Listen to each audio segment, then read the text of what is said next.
La primera vez que vine a Montreal, hace un par de meses, hace un par de meses, yo llegué el 19 de enero, quise conocer varios lugares que recorría el cantautor, músico, poeta, novelista canadiense de acá de Montreal, Leonard Cohen. Nació un 21 de septiembre, creo que no sé qué año, pero una de mis grandes amigas, la que nos une muchas cosas, pero también la literatura, ella es literata, María Camila, también es el 21 de septiembre, igual que Leonard Cohen. Y acá, a ese lugar que se llama Beagle, etcétera, que era donde Leonard Cohen desayunaba unos huevos rancheros. Yo un día vine, estuve ahí todo el día, cayó nieve, me refugié, conocí a una mesera. La mesera se llamaba Iris. Yo siempre pregunto el nombre de las personas que me atienden porque es un acercamiento. Ahorita una chica cajera que me atendió, colombiana, pues le pregunté el nombre, empezamos a hablar, que estaba estudiando diseño de interiores. Pero bueno, acá conocí a Iris, literata de la Universidad de McGill. Y también conocí a un politólogo y músico. Él es politólogo de la Universidad de Guelph, de Ontario. Ya he mostrado videos desde Guelph, una ciudad que me ha encantado. Y lo conocí ahí, músico, politólogo, también cantautor de la provincia de Nova Scotia, de acá. Ahora, siempre quise esa vez venir y sentarme acá, quizás leer un libro de él. Hace frío, estamos iniciando la primavera, no me queda tan fácil, sobre todo porque ya son como las 6 de la tarde, entonces me da frío. Pero yo quería en algún momento venir acá y sentarme acá, enfrente de un parque, y leer a Cohen, que vivió en esta casa, que está ahí, en ese triplex. ¿Ven? 3 pisos, lo había explicado previamente. Acá se les dice triplex a los edificios que son de 3 pisos. Esta es la casa donde vivió Leonard Cohen. Esto es un barrio que se llama Plateau. Miren, Plateau. Y es límite con Mile End. Es un barrio, inició siendo un barrio obrero. Y acá vivía él. En este parque que es parque como portugués, creo que se llama, si mal no recuerdo. Cuando yo vine no había gente acá. Acá vivía. La idea es en estos días poder ir nuevamente a Westmount, que fue la casa en donde Cohen nació, en un barrio muy acomodado, más bien británico, anglo, y muy costoso. El más costoso de Canadá, no solamente de Montreal. Y en el barrio la mayoría de las personas son anglófonas, pero no solamente es un barrio, sino que es una ciudad que queda acá. No voy a poder entrar a Bagel, etcétera, porque está cerrado. Es un lugar donde venden desayunos todo el día. Yo comí muchos, ¿sabes? Huevos, salchichas, pancakes, bagels. Y él venía a comer ahí. Y hay otro lugar por acá en donde él iba a comer carne. Entonces voy a ver si lo encuentro. La vez pasada no vine. Por favor, lean a Cohen. Vale toda la pena. Voy a ver si recorro, no sé si vaya al cementerio, pero intentaré ir a un lugar en el centro donde hay un mural, y a su casa en Westmount. También es otro clima para mí. Ay, lástima que Bagel, etcétera, no esté abierto. Pero, miren, sí, Parque de Portugal. Ese es el el día que quieran venir a visitar la casa donde vivió Cohen ya siendo escritor y músico, pueden ubicarse yendo al parque de Portugal. Vamos a buscar el otro lugar donde él iba a comer, que creo que es allí, Grill. Vamos a ver. Ya les cuento. Está haciendo frío en mis manos. Me encanta que la gente se vista como se le da la regalada gana. Bueno, ya les cuento cuál es el lugar en donde él iba a comer carne. Barrio Platou. Platou Montrouge. No quería ser invasiva, pero ahorita que pasamos había un señor acá sentado con un computador en sus rodillas. Y decían que eso hacía Leonard Cohen. Se sentaba acá en el parque y escribía mientras veía pasar a la gente en este barrio, en esta casa, este apartamento que compró en los 70s, después de salir de Westmount, que fue donde nació. No tenemos ni idea si la persona está escribiendo, inspirándose, lo que sea. Esta me gusta. Pero seguro, quizás, ¿por qué no? En mi cabeza quiero que sea así. Esto está solo, es domingo también. Acá se respetan mucho los días de descanso. Los supermercados se cierran temprano para que la gente descanse. Eso es particular, porque creo que en Colombia ni el 1 de enero ni el Viernes Santo, siendo un país bien católico, aunque la Constitución sea laico, la gente trabaja mucho. Trabaja mucho. Bueno, bagel, etcétera, ya saben. Él venía acá, se tomaba un expreso y se comía unos huevos rancheros. Yo desayuné delicioso una vez ahí. Está haciendo frío. Quiero buscar como los lugares. Pero no sé si vaya a poder entrar porque ya las cosas, como ven, están cerradas. Las cosas las cierran a las 5 de la tarde. Entonces, pues creo que no.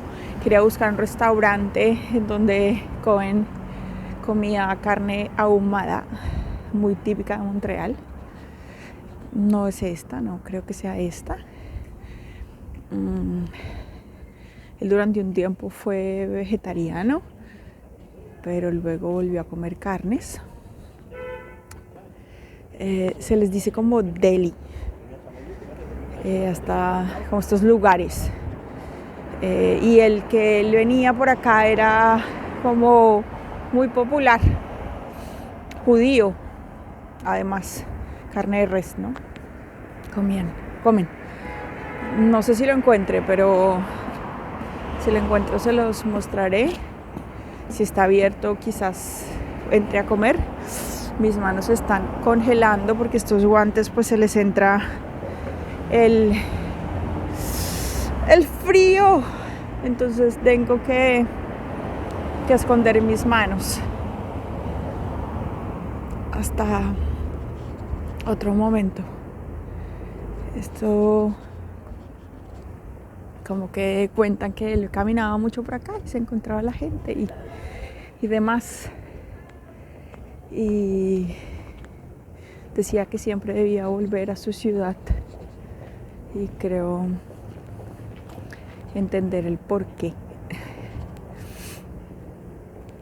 Es una ciudad que atrapa. A mí me ha atrapado mucho.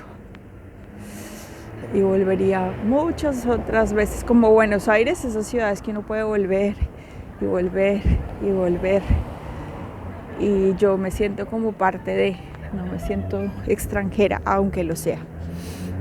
Y pues más acá, que es una ciudad de tanta migración. Así que bueno, les si encuentro algo por acá, pues compartiré, y si no, seguiré con otras cosas en otros días para que ustedes vean en uno solo relacionado con Cohen.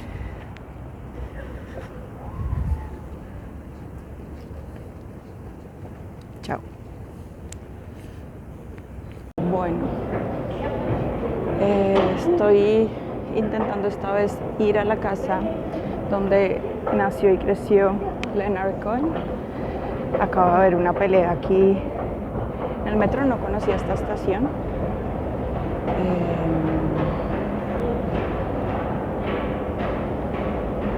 Ven que por este lado la gente se para, por el otro lado la gente camina. Vamos a ver cómo me va porque tengo que tomar metro, luego bus, no, caminar, bus. La vez pasada tomé 2 buses, vamos a ver esta vez cómo la logro.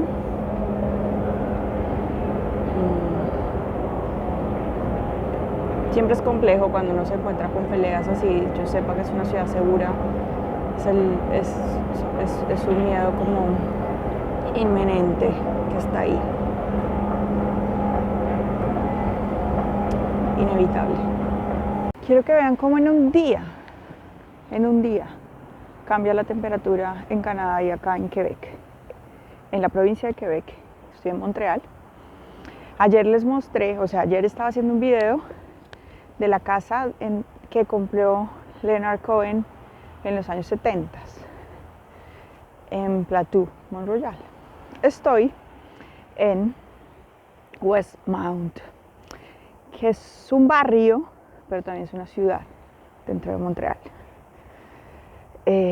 Y acá viven las personas más acomodadas, no solo de Montreal, sino de Canadá. Se compite con, este señor está caminando por la mitad de la calle, cosa que pues no es muy usual, es muy colombiano eso. Espero que esté bien.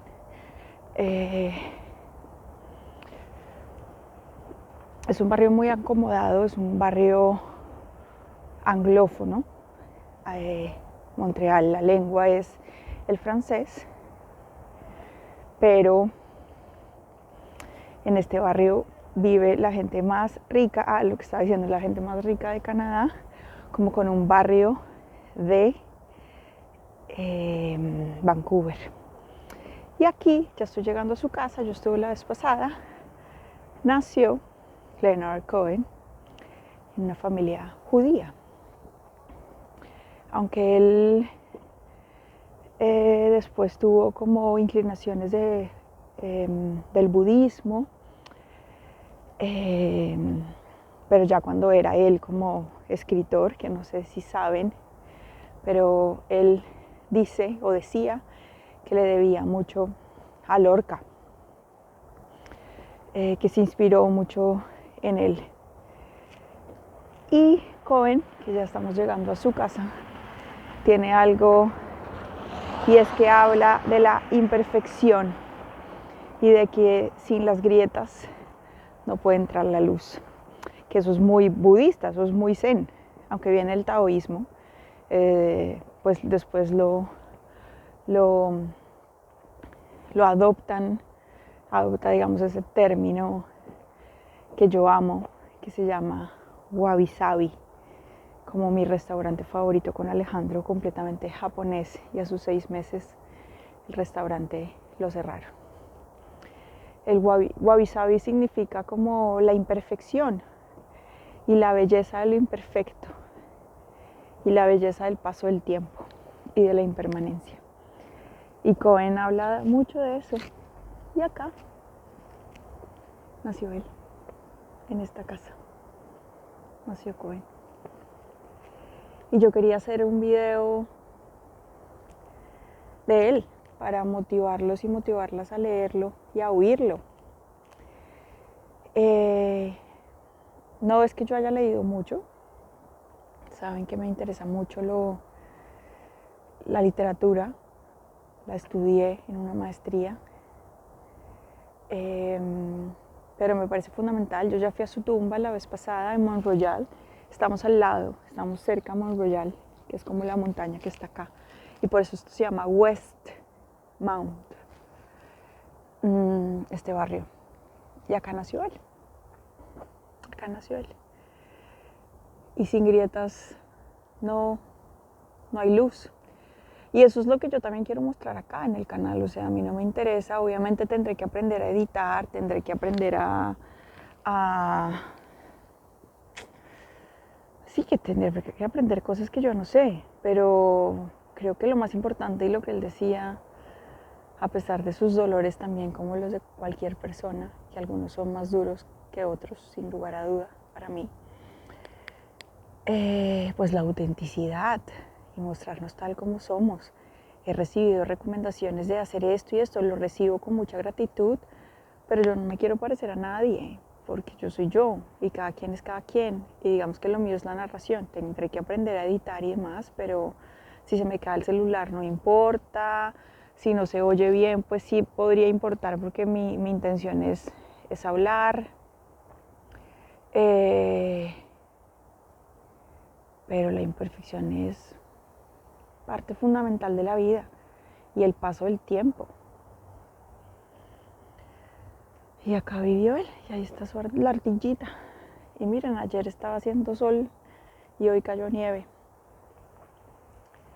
Y la vida es impermanente. Y la vida es difícil. Y pues él también decía que eran los dolores más profundos cuando mejor componía o escribía. Creo que eso en general lo dicen los artistas. En los dolores más profundos es cuando mejor arte se logra, en esas grietas. Sin esas grietas no puede entrar esa luz. Y él lo dice muy centrado, por supuesto, en el budismo y el wabi-sabi, que quienes me conocen saben que era mi restaurante favorito con Alejandro. Ahí nos cuadramos, ahí me pidió matrimonio. Y como todo en la vida, llegó a su fin. A los pocos meses de la muerte de Alejandro, Wabi Sabi cerró. El japonés dueño del restaurante volvió a Japón, según lo que entendí cuando volví.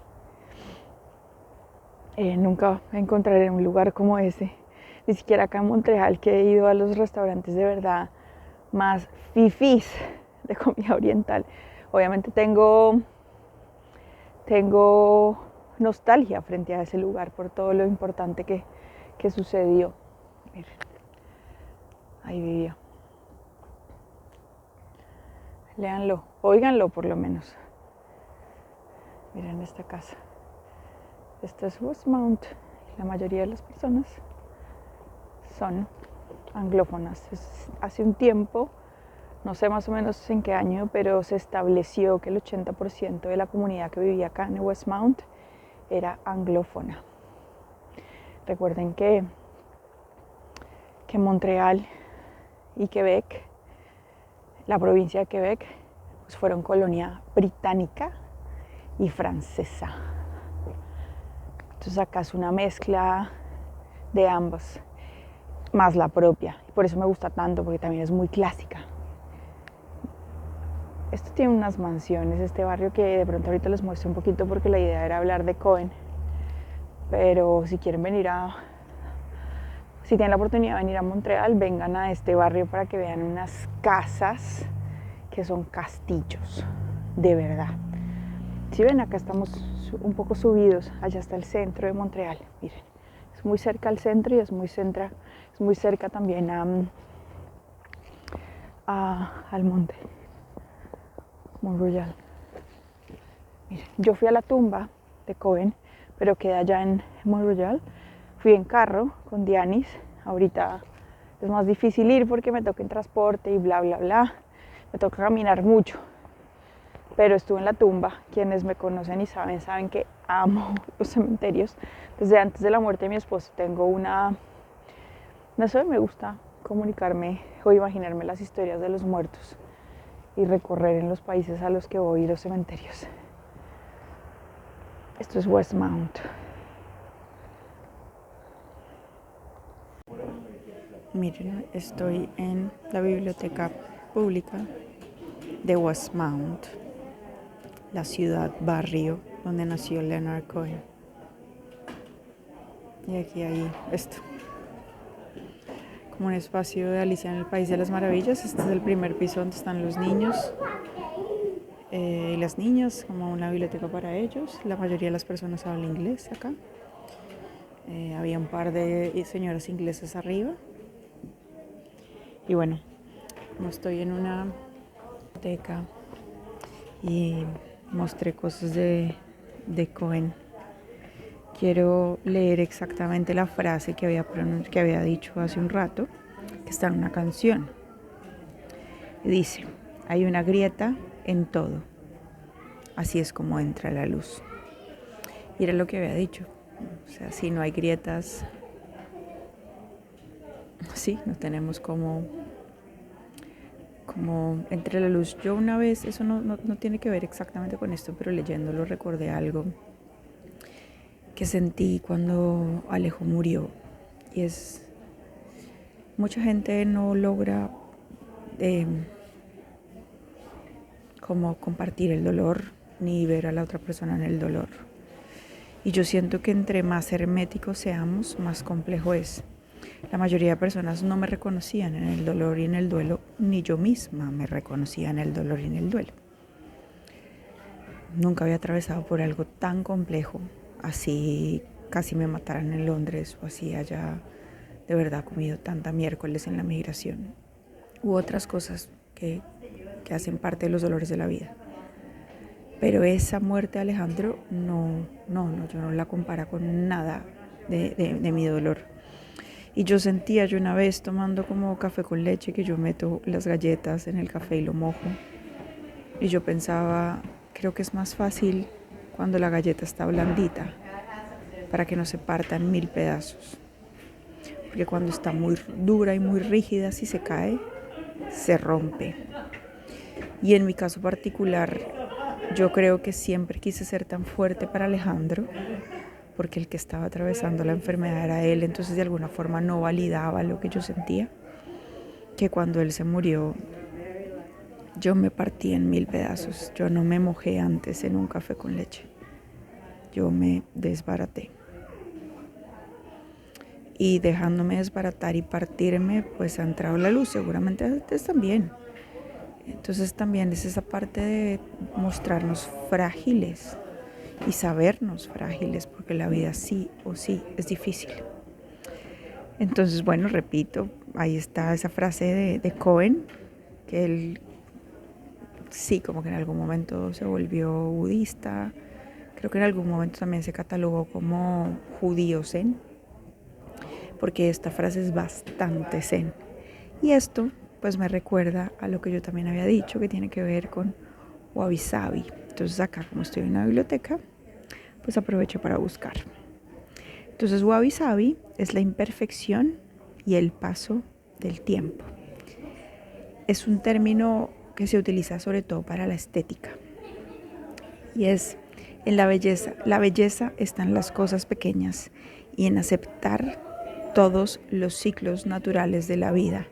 Entre eso, que somos impermanentes, que todo en la vida es impermanente.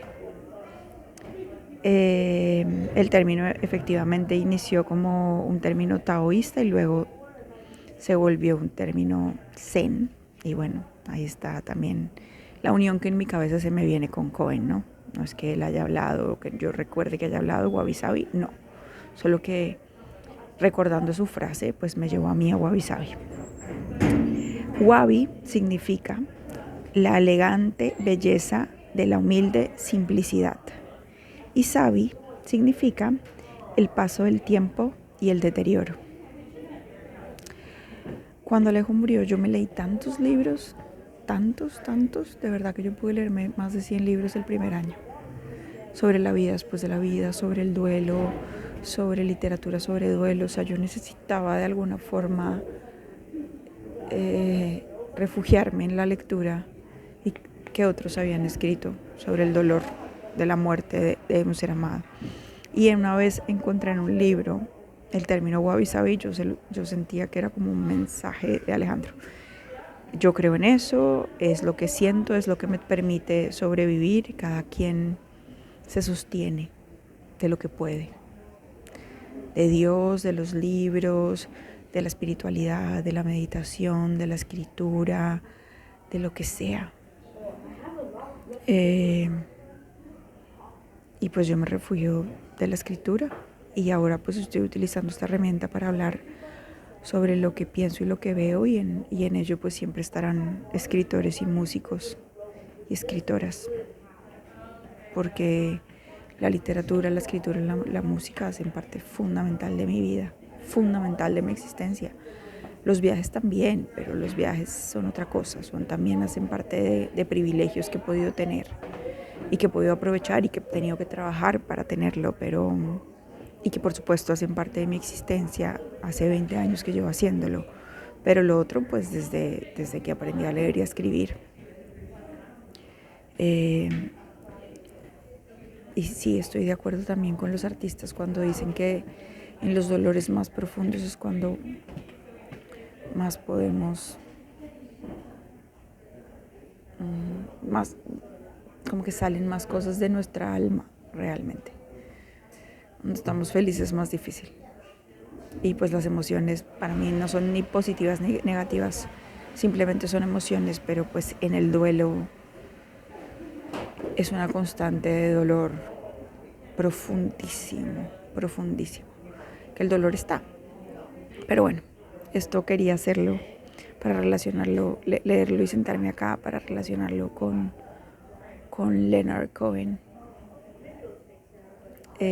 escritor, poeta, músico canadiense, que la mayoría de personas que lo conocen son de Montreal, no necesariamente, por lo menos los que yo he conocido de Ontario, no. En Montreal, sí, por supuesto, pues es súper legendario Cohen acá en Montreal, pero no necesariamente según mi experiencia en Canadá. Bueno, y después de recorrer 2 de sus hogares, los barrios donde vivió, los lugares a los que iba a comer, estoy en el centro de Montreal, en donde está uno de los murales más importantes de Cohen. Y creo que una de las cosas que me gustan de él es que pues habla de las grietas, y en el duelo y en la vida pues las grietas existen sí o sí, y yo pues he atravesado hasta el momento por la más dura, que es la muerte de Alejandro, que digamos que haciendo estos videos no le había dado como tanta importancia a lo que viví cuando migré, solo hasta ahora que lo narré, ¿no? Porque digamos que mi narración era otra, y en el dolor de la muerte de Alejandro se había centrado específicamente en la muerte y la enfermedad de Alejandro y en lo que ha sido para mí el duelo. Pero pues he tenido otros duelos, como por ejemplo pues la migración y otros duelos. Hay personas gritando, bueno, no lo voy a parar porque esto hace parte de, pero pues no quiero filmar para que las personas no se sientan intimidadas. Pero bueno, Cohen hablaba de sin grietas no hay luz, que como dije, eso es muy budista zen. Y hay una particularidad que él tenía y que a mí me llama mucho la atención, y es que él nunca dejó de ser judío, y creo que yo lo puedo entender cuando lo he oído, lo he leído, porque aunque se introdujo realmente, y que creo que en algún momento tuvo el título de monje, porque él estuvo en un monasterio muchos años, mucho tiempo, se están gritando acá. Entonces no me desconcentro, sino que siento como una presión acá, porque no estoy mirando, no estoy atenta.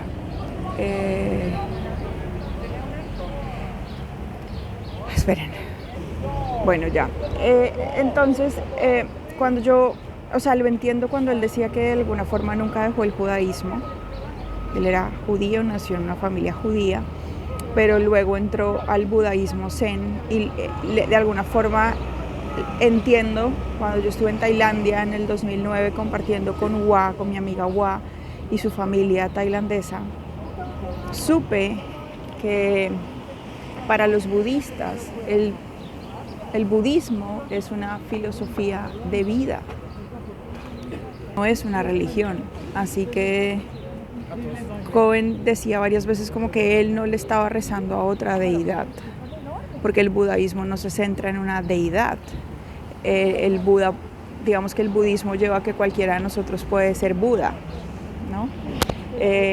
No es un Dios, no es como algo inalcanzable, sino que cada uno de nosotros y de nosotras tenemos un Buda en la vida.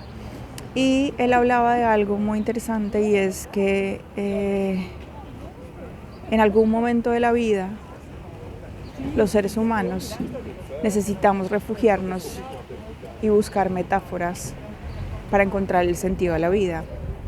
Y él se agarraba entonces del budismo para encontrar el sentido. Y yo personalmente, en mi experiencia de duelo, he buscado muchas cosas y eso es algo que yo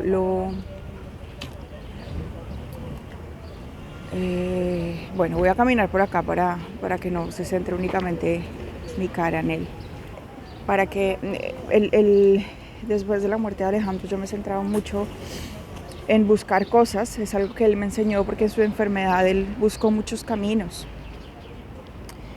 Y en esa búsqueda de caminos encontró, por ejemplo, el budismo zen, encontró el tai chi, encontró el yoga, pero sobre todo el tai chi, encontró por supuesto la terapia, encontró muchas cosas siendo un hombre, estoy hablando de mi esposo, ¿no? Siendo un hombre que en una edad y en una época en la que no era moda, porque creo que ahorita hay mucha moda espiritual y eso también lo aclaraba Cohen. O sea, esto no se trata de una moda porque los 60s y los 70s del siglo XX cambian, abren la mente y cuestionan muchas cosas del mundo. Alejo tampoco lo hacía. Y cuando Alejo muere, yo realmente me refugio en muchos espacios que me permitan lidiar con un dolor que, como ya he dicho muchas veces, no le cabe al cuerpo. Entonces yo estuve con un budista tibetano, estuve en muchas cosas específicas de silencio, pero yo me centré en, digamos que lo que más calma me ha dado y como que mi vida espiritual se ha dirigido más, o con lo que yo me he sentido más en calma, ha sido hablar con Jota, que Jota es un jesuita, pero Jota no se centra en una sola deidad. Para él lo importante es el sentido de humanidad. Y eso es lo que a mí me resuena, más allá de una religión, me resuena la humanidad y es como el ser humano, el volvernos humanos y la vulnerabilidad de la humanidad y el vernos al otro como humano, que eso se nos olvida cuando vemos habitantes de calle o existe el racismo, la homofobia, la transfobia y demás. Y bueno, Jota es un jesuita maravilloso que yo conocí y que no se centra en una deidad, en una sola, sino en la humanidad. Y Jota practica meditación zen, que también la practicaba mi esposo y la practicaba Cohen. Yo la intenté, pero es difícil, es una postura compleja. A mí me cuesta la meditación porque eso requiere entrega, compromiso, dedicación. Es un juicio, es una filosofía de vida que hay que traer. Pero con lo que sí me he conectado es con algo que se llama los ejercicios espirituales, que son ejercicios en silencio y que yo los hago a través de la escritura. Y entonces ahí está esto de lo que habla Cohen, y es que después, en algún punto de la vida, los seres humanos, para darle sentido a la vida, necesitamos de metáforas que nos sostengan y que nos den herramientas para la vida. Cohen tiene una particularidad también increíble, y es que se pensaba, digamos, que él estaba muy centrado únicamente en el budismo zen, pero pues él nunca dejó el judaísmo. Pero al final de su vida y de su carrera se centró en componer canciones y escribir canciones en hebreo. Y en esas canciones él ya tenía una canción previamente que se llama Aleluya, que la tomamos del judaísmo para el latín y el cristianismo y demás. Pero como pareciera como si al final de su vida él supiera que se iba a morir. Sabemos todos que nos vamos a morir, pero creo que se nos olvida constantemente, y por eso no vivimos el eterno presente, que es lo que para mí es tan importante antes y después de la muerte de Alejandro. Porque si fuéramos realmente conscientes de nuestra vida efímera, viviríamos con más intensidad la vida y no nos agarraríamos de preocuparnos por un día a día que es cotidiano y se nos absorbe y se nos va. Y él se acerca nuevamente entonces al final al judaísmo, pero con música, con canciones. Y hace canciones que, digamos, traducen como estoy aquí, Señor, que es como estoy aquí, que creo que está muy relacionado con el judaísmo y que creo que también después lo hereda el cristianismo. Pero también hace una canción que es como estoy listo, mi Señor. Hay una canción que dice eso. Y al poco tiempo muere. Y al poco tiempo muere. Creo que sus profundidades, sus grietas, sus dolores son lo que lo llevan a tener un arte tan profundo y tan particular, en donde muestra en su arte su autenticidad, lo que era, lo que pensaba, lo que sentía, el amor hacia las mujeres, enamoradizo, los dolores de la vida. Y al final la conciencia de la muerte y el dejar en su obra la claridad de que iba a morirse y que para él pues ya está listo para esa vida después de esta vida, que es para él con Dios, y que eso no se choca con el budismo. Y eso me resuena a mí, porque yo no necesito algo específico, pero sí metáforas que me permitan agarrarme a la vida. Y mi gran metáfora y mi gran forma de vivir es vivir el eterno presente, que es lo que me mantiene viva y lo que me permite ser consciente de que tarde o temprano yo también me voy a morir, y que en mi caso particular sí creo que yo me voy a encontrar con todos mis muertos. Esa es mi creencia y es lo que me mantiene. Sin embargo, también es como marco a quienes se quedan, que tarde o temprano también se irán. Y bueno, eso es, si pueden leer a Cohen, si pueden oírlo, se los recomiendo mucho. Y esto es como un resumen y una pincelada de Cohen y su vida en Montreal, y su vida en el budismo zen, y su vida en el judaísmo, que soy muy respetuosa con esos espacios porque no los conozco. Es una experiencia del judaísmo, pues es algo muy por encima, que yo no conozco ni participo. Conozco judíos, pero con mucho respeto desde ahí hablo frente a lo que él mostraba a través de sus canciones y de sus obras, y de cómo a mí, digamos, el budismo, por experiencia propia y por mi esposo, que era un hombre católico creyente en Jesús, eh, muy reservado con su fe, supremamente reservado. Era una relación de él, que él no tenía que evangelizar a nadie ni contarle a nadie su fe, solo con muy pocas personas hablaba del tema. Podía también ir hacia la espiritualidad indígena porque trabajaba con indígenas, podía refugiarse en la meditación del budismo zen, podía hacer tai chi, podía hacer yoga, para darle sentido quizás a su vida y tener algo que lo sostuviera. Y yo estoy en eso también, hasta que me muera, hasta que me muera. Así que bueno, me despido con un día gris y nublado de Montreal, de primavera, que es más de invierno acá en Canadá. Ayer vi a un hombre muy parecido a él en el barrio ciudad donde él nació, Westmount. De verdad, era muy parecido, qué impresión.